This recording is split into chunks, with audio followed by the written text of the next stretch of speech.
بسم اللہ الرحمن الرحیم۔ السلام علیکم۔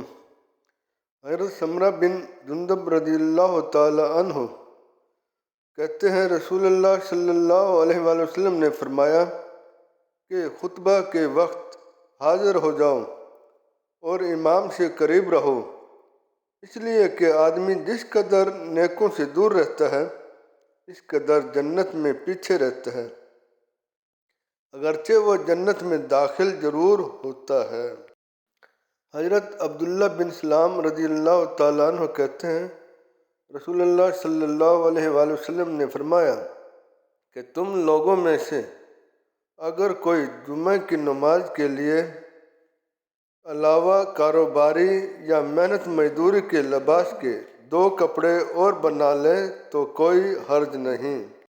حضرت جابر بن سمرہ رضی اللہ تعالیٰ عنہ فرماتے ہیں کہ ایک نوجوان رسول اللہ صلی اللہ علیہ وآلہ وسلم کی خدمت کرتا تھا، آپ کی ضرورت میں آسانیاں مہیا کرتا تھا۔ آپ صلی اللہ علیہ وآلہ وسلم نے فرمایا مجھ سے اپنی ضرورت مانگو۔ اس نے عرض کی یا رسول اللہ میرے لیے جنت مانگیں۔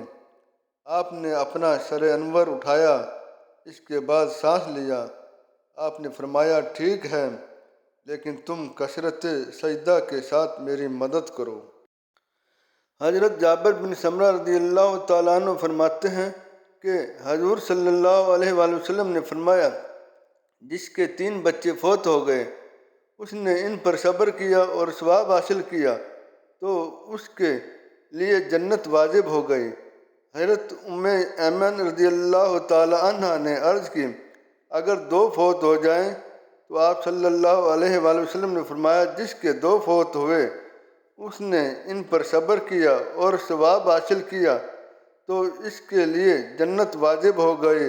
حضرت ام ایمن رضی اللہ تعالیٰ عنہ نے عرض کی اگر ایک فوت ہو جائے آپ خاموش رہے۔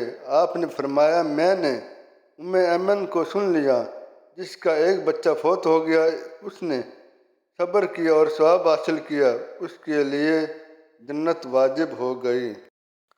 حضرت زید بن ثابت رضی اللہ تعالیٰ عنہ فرماتے ہیں کہ رسول اللہ صلی اللہ علیہ وآلہ وسلم ہمارے ساتھ بنی نجار کے ایک باغ میں تھے۔ آپ صلی اللہ علیہ وآلہ وسلم خچر پر سوار تھے اور ہم آپ کے ساتھ تھے۔ آپ صلی اللہ علیہ وآلہ وسلم نے فرمایا تم اللہ عز و جل کی پناہ مانگو عذاب قبر سے، تم اللہ عز و جل کی پناہ مانگو عذاب قبر سے۔ ہم نے عرض کی ہم نے اللہ کی پناہ مانگی عذاب قبر سے، ہم نے عذاب قبر سے اللہ کی پناہ مانگی۔ آپ صلی اللہ علیہ وآلہ وسلم نے فرمایا ظاہراً باطن فتنوں سے اللہ کی پناہ مانگو۔ ہم نے عرض کی ہم نے ظاہراً باطن فتنوں سے اللہ کی پناہ مانگی۔ آپ صلی اللہ علیہ وآلہ وسلم نے فرمایا فتنہ دجال کے متعلق اللہ کی پناہ مانگو۔ انہوں نے عرض کی ہم نے اللہ کی فتنہ دجال سے پناہ مانگی۔